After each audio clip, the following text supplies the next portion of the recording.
무더운 여름을 잘 지내고 계십니까? 여러분들 안에 평화가 넘쳐나십니까? 오늘 성령의 열매 세 번째입니다. 첫 번째가 사랑, 두 번째가 희락. 이제 암송하셔야 됩니다. 세 번째가 화평입니다. 오늘 말씀을 전하면서 화평, 평화, 평안 동일하게 이렇게 사용하도록 하겠습니다. 여러분, 그러면 평화가 뭘까요? 평화는 다툼이나 충돌이 없는 것, 전쟁이나 갈등이 없는 것, 그것이 바로 화평입니다. 제가 어렸을 때 아마 중학교 1학년 정도 되었던 것 같습니다. 교회학교 찬양 이렇게 부르다가 우리 둘째 누님이 이렇게 잠으려고 누웠는데 눈을 감고 한 소절씩 불러주면서 따라해보라는 거예요. 뭐지? 이렇게 한 소절 따라해서 내가 할 수 있을까? 근데 한두 번 따라했는데 머릿속에 탁 기억이 되고 그 찬양을 저도 모르게 막 계속 불렀어요. 어떤 노래냐면 혹시 세상은 평화 원하지만 아십니까? 그 어린 나이에 세상은 평화 원하지만 전쟁의 소문 더 늘어간다. 이 세상 인간 고통 두려움 뿐 그 지겨움 끝없네. 아시죠? 저를 이렇게 부르시게 만들면 어떻게 하십니까? 이럴 때 같이 불러주셔야 되는데. 그런데 제가 그때는 뭐 가사를 보고 이런 게 아니니까 그 지경 뭐 이런 줄 알았어요. 그 지경 끝없는 줄 알고 하날세 우리 모두 다 이거를 저는 전쟁이 끝나고 화나다 이렇게 저는 이해했었는데 알고 봤더니 하나일세 그런 의미의 가사였습니다. 그렇습니다. 여러분, 저희는 전쟁을 원하지 않습니다. 평화를 원합니다. 여러분들도 개개인으로 보면 여러분 다툼을 원하십니까? 싸움을 원하십니까? 여러분 싸움 딱이 아니잖아요. 우리는 개인적으로도 평화를 원하는 사람들입니다. 그럼 우리가 어떻게 해야 이 평화를 누릴 수 있을까요? 그래서 유대인들, 이스라엘 백성들은 인사할 때 어떻게 얘기합니까? 샬롬 합니다. 샬롬, 평안. 그래서 만날 때마다 평안을 묻는 거지요. 샬롬 하고 인사하는 것입니다. 우리 인생은 관계성 속에 살아갑니다. 그래서 인생은 관계성이다 라고 말할 수도 있습니다. 그래서 관계가 좋은 사람은 행복한 것이요, 관계가 별로 안 좋은 사람은 뭐예요? 불행한 사람이지요. 웃을 날이 없어요. 늘 인상 써야 되고 늘 신경 써야 되고 늘 관계가 나쁘니까 힘든 거예요. 그런데 이 관계가 네 가지가 있습니다. 첫 번째는 하나님과의 관계, 두 번째는 사람, 이웃과의 관계, 세 번째는 나 자신과의 관계, 네 번째는 뭘까요? 이 자연과 우리와의 관계입니다. 다시 말해서 여러분, 지난 한 주 동안 평화하셨습니까? 라고 물었을 때 이 네 가지 모든 관계가 평안했고 좋았고 무탈했으면 화평했던 거예요. 그런데 이 중에 어느 하나 관계가 뭔가 깨어졌다라고 하면 여러분들은 화평의 삶을 살지 못했던 것입니다. 그럼 오늘 우리가 이 관계성 속에 살아가는데 어떻게 하는 것이 화평한 삶일까? 어떻게 해야 이 성령의 세 번째 화평의 열매를 맺으면서 살아갈 수 있을까? 함께 나눠보기를 원합니다. 그래서 우리는 가장 먼저 하나님과의 관계를 회복하셔야 합니다. 다시 말해서 하나님과의 이 화평한 관계를 유지하고 회복하셔야 합니다. 히브리서 12장 14절입니다. 함께 읽겠습니다. 시작. 모든 사람과 더불어 화평함과 거룩함을 따르라. 이것이 없이는 아무도 주를 보지 못하리라. 아멘. 여러분, 이것이 없이는 아무도 주를 보지 못한대요. 그게 뭐예요? 화평함과 거룩함입니다. 여기에서 먼저 거룩함이 더 우선시해야 합니다. 이 거룩함은 뭐예요? 하나님과 우리 사이에 바른 관계를 유지할 수 있는 척도가 거룩함입니다. 하나님은 거룩하신 분이십니다. 그래서 우리가 하나님을 대면하려면 우리는 거룩해야 하는 것입니다. 그래서 우리는 거룩해야, 다시 말해서 하나님과의 바른 관계가 되어야 하나님을 볼 수 있다는 거죠. 거룩함을 포기하거나 그냥 저버리면 안 된다라는 것입니다. 예배를 드려야지요. 기도를 해야지요. 그래야 우리가 주님을 만날 수 있고 주의 음성을 들을 수 있는 것입니다. 코로나 핑계대고 예배를 드리지 않는 지가 벌써 1년, 2년, 3년이 되어 가시는 분들은 아무리 그냥 잘 지내고 있어도 하나님과의 관계가 깨어졌기 때문에 화평하다고 말할 수가 없는 것입니다. 아무쪼록 우리 사랑하는 모든 성도들은 이 화평을 위해서, 화평의 열매를 위해서 하나님과의 관계를 회복할 수 있기를 소망합니다. 화평케 하는 자가, 바로 그 자가 하나님의 자녀임을 우리는 명심해야 합니다. 그래서 마태복음 5장 9절에 보면 화평하게 하는 자는 복이 있나니 그들이 하나님의 아들이라 일컬음을 받을 것이미요. 어떻게 해야 하나님의 아들이라 일컬음을 받는다고요? 화평케 하는 자가 되어야 된다라는 말씀입니다. 하나님의 자녀는 자신뿐만 아니라 다른 사람과의 관계에도 화평을 유지하고, 더 나아가 다른 사람들끼리 싸우고 있어도 그들을 향해 화평케 할 수 있는 그런 역할을 감당해야 됩니다. 근데 인간의 본성은 어떻습니까? 싸우고 있으면 잘한다, 잘한다, 잘한다, 더 싸워라, 이간질하고 싸움을 붙이는 게 인간의 못된 본성입니다. 드러내진 않지만 그건 아니다라는 거예요. 이런 마음을 가지고 있으면 하나님과의 이 화평의 관계를 맺을 수가 없는 것입니다. 어느 곳에서나 화평케 하는 자로 살아가는 그 자가 하나님의 자녀가 되는 것입니다. 이 마귀라는 단어, 디아볼로스, 이 헬라어인데 이 단어는 비방자, 참소자라는 의미예요. 어떤 의미가 있냐면 갈라서게 하다, 둘로 나누다, 이런 뜻이 있어요. 그래서 이 마귀는 언제나 이 하나님의 백성을 나누려고 해요. 갈라서게 해요. 싸우게 해요. 다투게 한다라는 겁니다. 그래서 우리는 알아야 돼요.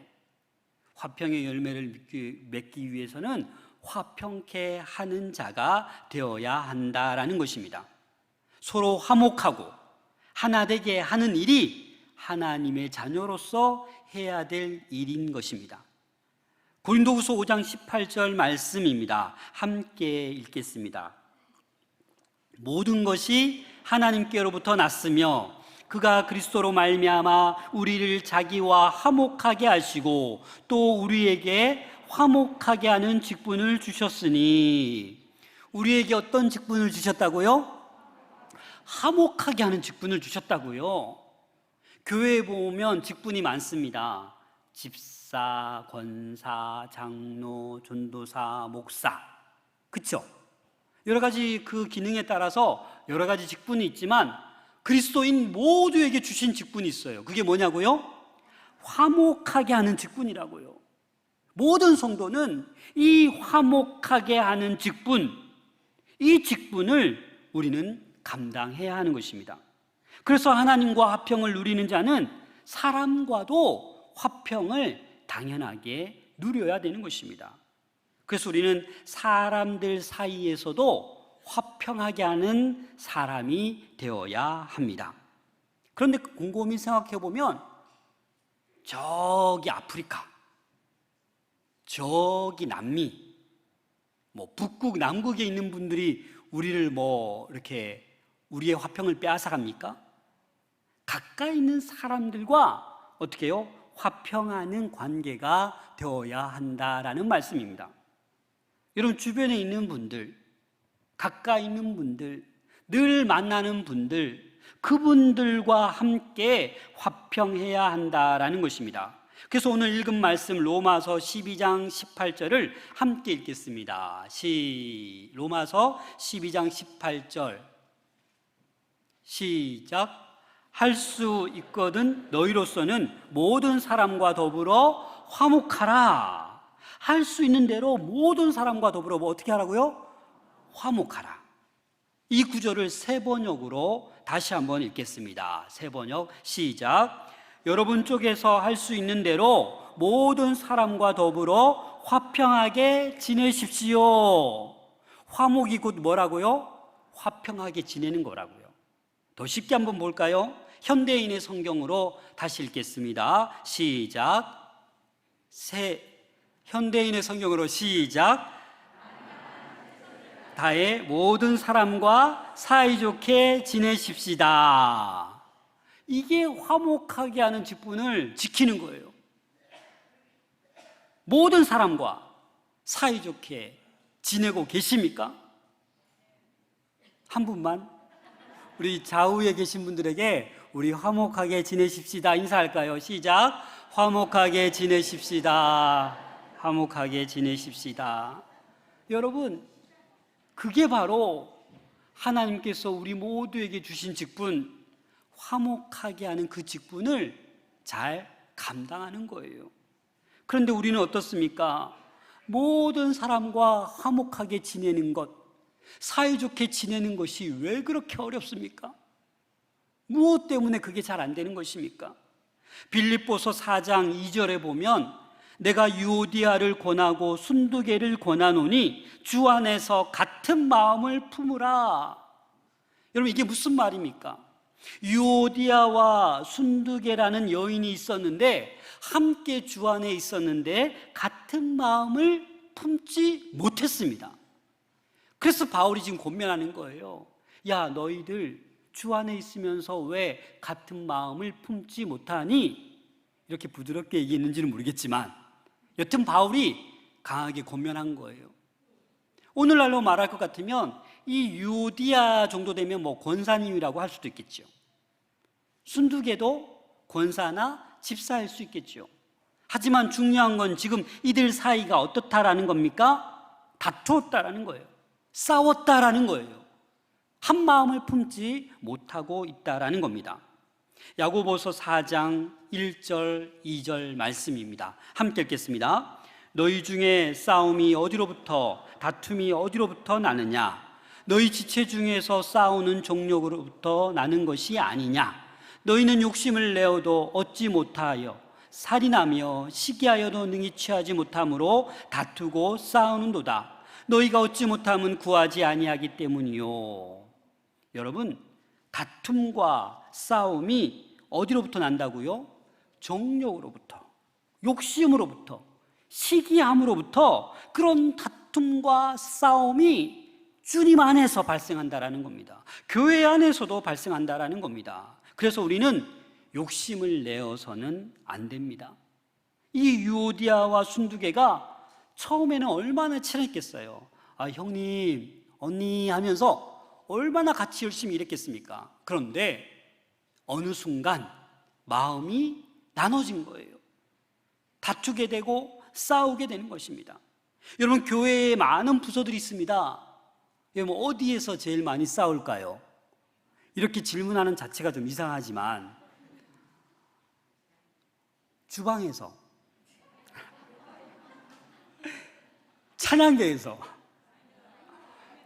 네네, 다른 교회, 또 교회학교 교사들 중에서, 또 남녀 선교회 안에서, 주차 봉사하면서, 예배 안내위원 하면서 이렇게 싸우는 거예요. 차를 좀 이렇게 대세요 했는데 말 안 들어요. 더운데, 주차 봉사하는 것도 힘든데. 예배 자리에 이렇게 앉으세요 안내위원이 얘기해도 이건 안 돼, 내 자리야. 맨 끝에 앉아서 비워주진 않습니다. 이런 것들이 뭐예요? 마음이 다르기 때문에, 자기 마음만 주장하기 때문에 싫은 거예요. 주방에서 열심히 땀 흘려가며 식사했더니 짜네, 맵네, 물 갖다 달라 뭐 이렇게 하니까 마음이 불편한 거예요. 여러분, 이 마음이 달라지는 거예요. 그러다 보니까 이 화평이 아니라 교회에 주님 만나고 예배 드리러 왔는데 나갈 때는 뭐예요? 뚜껑이 막 열리려고 그러고, 이게 화가 오히려 또 화평이 아니라 화가 우리를 지배하게 되는 것입니다. 여러분들 가운데 크고 작게 다툼 싸워보신 적 있지 않나요? 없는 분들은 정말 대단한 것입니다. 정말 대단하거나 봉사를 전혀 안 하시는 분들, 일 확률이 많습니다. 여튼 여러분, 다투었어도 괜찮습니다. 싸웠어도 괜찮습니다. 오늘 이 말씀에 귀를 기울여 보십시오. 빌립보서 4장 5절입니다. 함께 읽겠습니다. 너희 관용을 모든 사람에게 알게 하라. 주께서 가까우시니라. 공동번역으로 제가 다시 읽어드리겠습니다. 여러분의 너그러운 마음을 모든 사람에게 보이십시오. 주님께서 오실 날이 얼마 남지 않았습니다. 무슨 말입니까? 용서하라는 거예요. 관용을 베풀라는 거예요. 너그럽게 이해하라는 말씀입니다. 먼저 용서하는 것이 화평을 가져다 주는 것입니다. 여러분, 얼마 전에 다투셨습니까? 10년 전에 교회 안에서 싸웠는데 아직도 그 마음을 품고 불편해 하십니까? 이 말씀에 귀를 기울이십시오. 너그러운 마음으로 용서하십시오. 주께서 오실 날이 얼마 남지 않았습니다. 여러분, 유오디아와 순두개가 이제 바울의 권면을 듣고 이제 화해하려고 합니다. 누가 먼저 용서를 구했을까요? 유오디아 권사, 순두개 집사라고 할 때 누가 먼저 용서를 구했을까요, 여러분? 너무나도 어렵나요? 정답은 믿음이 더 좋은 사람이 용서를 구했을 겁니다. 직분이 믿음의 분량은 아니잖아요. 새 가족일지라도 믿음이 금방금방 자라고 얼마나 순수하고 그 믿음이 대단한지 모릅니다. 그래서 여러분, 어떤 다툼이나 싸움이 있었다면 어떻게 하셔야 돼요? 하나님께서 주시는 마음을 가지고 먼저 용서를 구하십시오. 그 자에게 하나님께서 더 먼저 평안을, 화평을 주실 줄로 믿습니다. 그리고 화평하게 하는 사람이 되기 위해서는 자기 희생이 있어야 됩니다. 로마서 5장 10절입니다. 곧 우리가 원수 되었을 때에 그의 아들의 죽으심으로 말미암아 하나님과 화목하게 되었은즉. 여러분, 우리가 원래는 원수 관계였어요. 그렇죠? 그런데 하나님께서 독생자 예수 그리스도를 십자가에 못 박혀 두셨어요. 그래서 우리는 하나님과 화목한 관계가 된 거예요. 예수님의 그 희생이 있었기 때문에, 그 십자가의 죽음이 있었기 때문에 화목이 우리 안에 있는 거예요. 그처럼 우리도 하나님의 백성이라면, 하나님의 자녀라면 화평케 하는 자가 되어야 된다라는 겁니다. 어떻게? 자기를 희생하며 자기가 손해보더라도 그렇게 해야 한다라는 말씀입니다. 왜냐하면 이 십자가의 그 죽으심으로 값비싼 대가를 하나님께서는 지불하셨기 때문입니다. 이 정도의 값비싼 대가를 우리 보고 지불하라고 말씀하지 않으시지만 그 작은 희생을 우리 삶 가운데 가까이 있는 분들에게 그렇게 희생해야 화평하게 하는 사람이 될 수 있는 것입니다. 어떤 하나님을 믿는 농부가 있었습니다. 근데 이 농부가 밤 늦은 시간까지 논에 물을 대어 놓았는데 다음날 보니까 물이 다 빠진 거예요. 이상하다. 또 다음날 늦은 시간까지 막 물을 댔는데 또 다 빠진 거예요. 도대체 누구야? 막 화가 나는 거예요. 밤새도록 지켜봐왔다는데 범인을 잡았어요. 그 마을의 이웃집 사람이었어요. 그래서 분이 막 쏟아쳤는데 성경 말씀이 떠오른 거예요. 70번씩 7번 용서하라. 그래서 이 믿음 있는 농부가 그래 참자, 용서하자. 그런데 그런 마음을 품어도 하루 종일 이 화가 안 풀리는 거예요. 저 못된 사람, 내가 밤새 물을 저렇게 댔는데 왜 저렇게 빼가지? 막 화가 계속 떠나질 않는 거예요. 그래서 목사님을 찾아가 물었어요. 목사님, 제가 용서하기로 마음먹었는데 왜 이렇게 제 마음에 평화가 없을까요? 라고 질문했더니 목사님이 이렇게 대답했습니다. 그 사람의 논에 물을 직접 대주기 전에는 평화가 오지 않습니다. 그래서 이 농부가 이 목사님의 말씀을 곰곰이 듣다가 그래, 에이 모르겠다 하고 이 더 늦은 시간까지 그 이웃집의 논에 물을 다 대줬어요. 그런데 놀라운 결과가 있습니다. 그 다음부터 이 농부의 마음이 평안해졌습니다. 여러분, 오히려 분내고 화내고 뭐라 해야 될 형편에 오히려 그를 위하여 더 수고해서 더 희생해서 그의 농까지 물을 대어줬더니 누가 평화스러워요? 내가 너무 평화스러운 거예요. 내가 너무 행복한 거예요. 내가 너무 기쁜 거예요. 이런 믿음 생활을 해갈 수 있기를 소망합니다. 또 우리가 화평하게 하는 사람이 되려면 말을 조심해야 됩니다.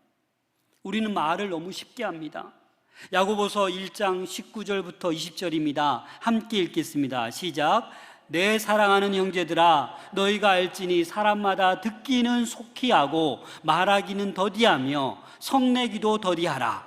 사람이 성내는 것이 하나님의 의를 이루지 못함이라. 그렇습니다, 여러분. 말하기는 더디해야 됩니다. 그리고 성내기도 더디해야 됩니다.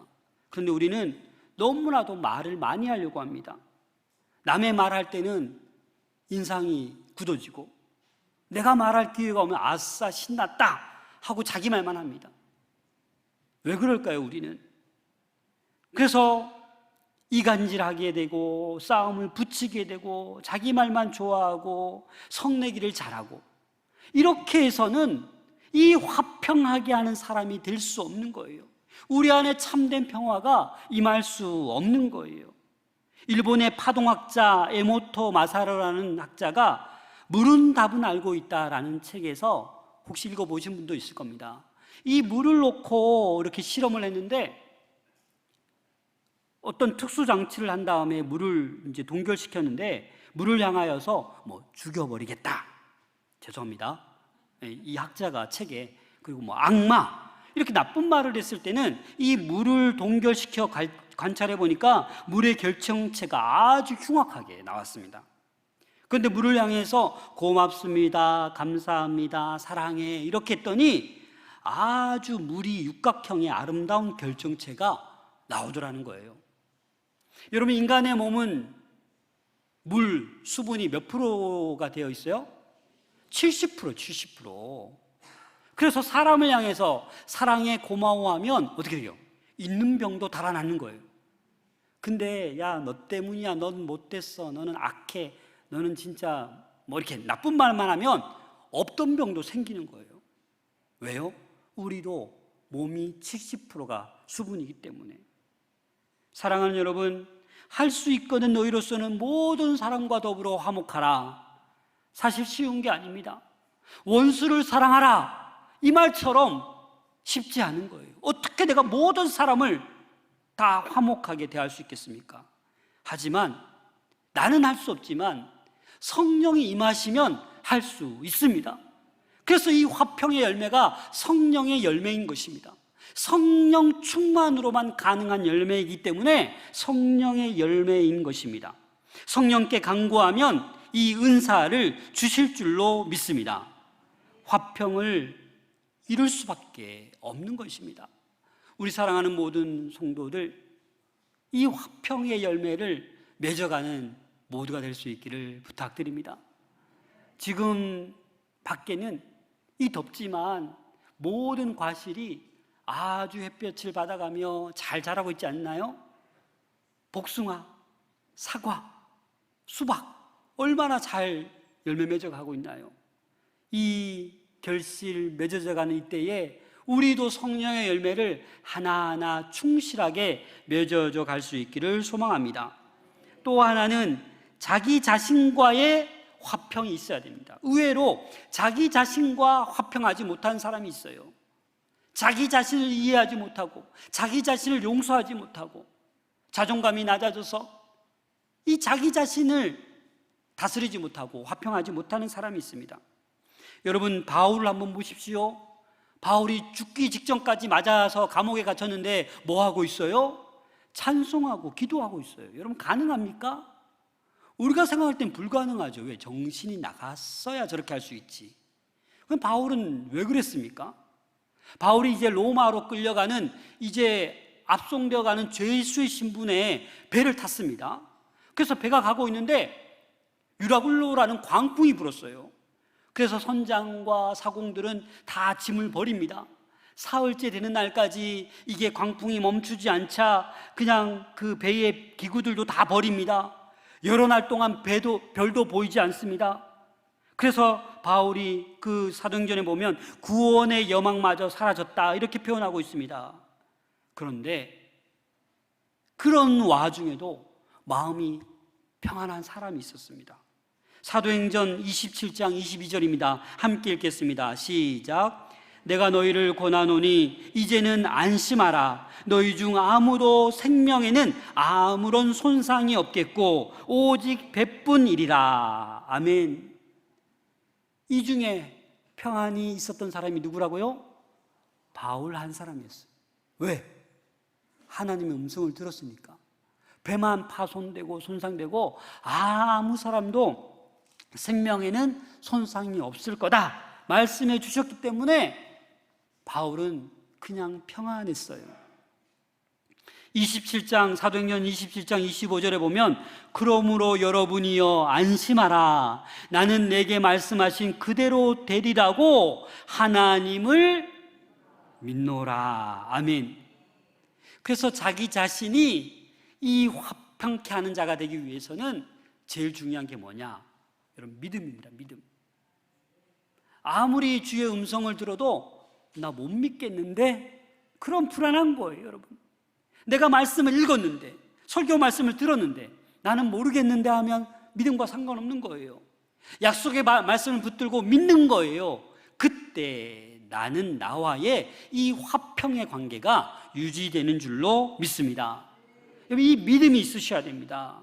이 믿음이 있어야 미워하지 않고 시기하지 않고 다투지 않고 싸우지 않고 시험에 들지 않습니다. 여러분, 교회가 어떤 곳입니까? 작은 천국이 되어야 할 것입니다. 우리가 갈 천국에는 싸움이 없습니다. 시기가 없습니다. 욕심이 없습니다. 그렇지 않습니까? 그것처럼 천국 가기 전에 이곳에서 우리는 작은 천국을 경험할 수 있어야 됩니다. 그러기 위해서 여러분들이 이 화평의 열매를 맺으셔야 합니다. 요한복음 14장 27절입니다. 함께 읽겠습니다. 시작. 평안을 너희에게 끼치노니 곧 나의 평안을 너희에게 주노라. 내가 너희에게 주는 것은 세상이 주는 것과 같지 아니하니라. 너희는 마음에 근심하지도 말고 두려워하지도 말라. 아멘. 세상이 주는 평안과 다릅니다. 경험해 보신 분들이 많을 겁니다. 하늘로부터 내려오는 하나님의 평안, 하나님의 평화, 하나님의 화평이 우리 가운데 충만하게 임하기를 소망합니다.